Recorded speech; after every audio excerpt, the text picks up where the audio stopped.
A Palestinian toddler has been burnt to death in an arson attack by suspected Israeli settlers on his family home. The attack happened in the village of Douma, near the northern city of Nablus. It lies in the occupied West Bank. Palestinian security officials say 2 people, believed to be Jewish settlers, set the house on fire. At least 3 other people were injured in the fire, including the boy's parents and his 4-year-old brother. The attack has been condemned by Israel. Stephanie Decker is live in Nablus, in fact, inside the house, the scene of that crime. Talk us through what you see, Steph, and what you know happened. Well, we're in the bedroom of the Dwabsha family home. I'll get Joe to pan around and just show you the scene. This is where the family would have been fast asleep around 3-4 o'clock in the morning. And what we're being told, actually, Joe's just panning to pictures of Ali. This is the 18-year-old baby who was burned to death.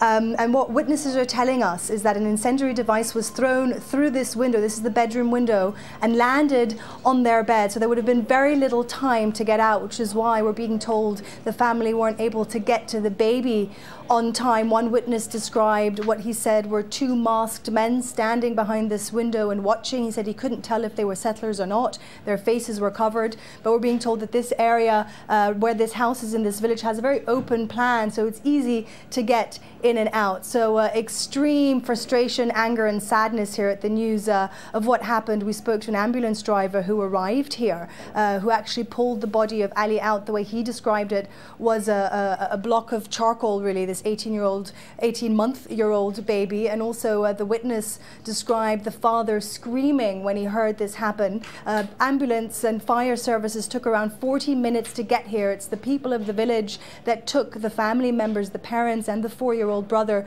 to the hospital. They've now been evacuated to an Israeli hospital for treatment, but we're being told that the parents are in critical condition. Stephanie, I mean, it makes you wonder who couldn't do something like that. You know, obviously it's speculation at this stage, but what are neighbors saying? Because that's not the only house that was attacked. That's right. There's a neighbour's house that's also been completely burnt down. Joe will just focus on some of the details of this bedroom. It's completely singed. That family was not home at the time.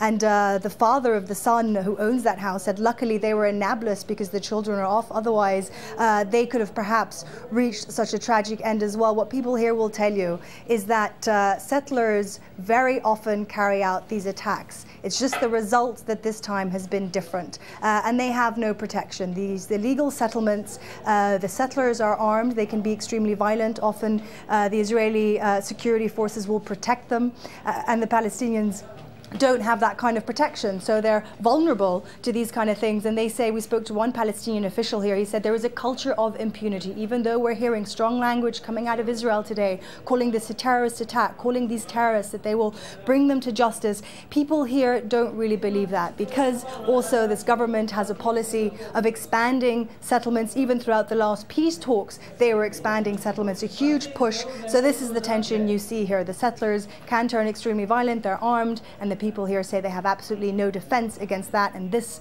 a result of one of those attacks. Again, actually I have to say it's not confirmed that these were settlers, but the people here have no doubt that they were.